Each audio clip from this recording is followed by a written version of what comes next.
when the Lord your God cuts off the nations whose land the Lord your God is giving you, and you dispossess them and dwell in their cities, and in their houses. You shall set apart 3 cities for yourselves in the land that the Lord your God is giving you to possess. You shall measure the distances and divide into 3 parts the area of the land that the Lord your God gives you as a possession, so that any manslayer can flee to them. This is the provision for the manslayer, who by fleeing there may save his life.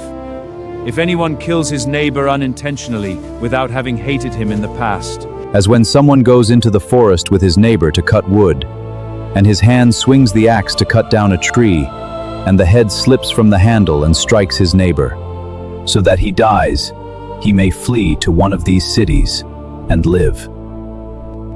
Lest the avenger of blood in hot anger pursue the manslayer and overtake him, because the way is long, and strike him fatally, though the man did not deserve to die, since he had not hated his neighbor in the past. Therefore I command you, you shall set apart 3 cities. And if the Lord your God enlarges your territory, as he has sworn to your fathers, and gives you all the land that he promised to give to your fathers, provided you are careful to keep all this commandment, which I command you today, by loving the Lord your God and by walking ever in his ways, then you shall add 3 other cities to these 3. Lest innocent blood be shed in your land that the Lord your God is giving you for an inheritance, and so the guilt of bloodshed be upon you. But if anyone hates his neighbor, and lies in wait for him, and attacks him, and strikes him fatally so that he dies, and he flees into one of these cities, then the elders of his city shall send and take him from there, and hand him over to the avenger of blood, so that he may die. Your eye shall not pity him, but you shall purge the guilt of innocent blood from Israel, so that it may be well with you.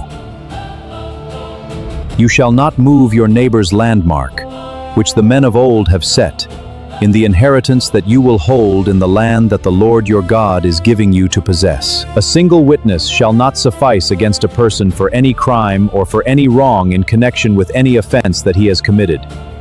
Only on the evidence of 2 witnesses, or of 3 witnesses, shall a charge be established. If a malicious witness arises to accuse a person of wrongdoing, then both parties to the dispute shall appear before the Lord, before the priests and the judges who are in office in those days. The judges shall inquire diligently, and if the witness is a false witness and has accused his brother falsely, then you shall do to him as he had meant to do to his brother. So you shall purge the evil from your midst, and the rest shall hear and fear, and shall never again commit any such evil among you. Your eye shall not pity. It shall be life for life, eye for eye, tooth for tooth, hand for hand, foot for foot.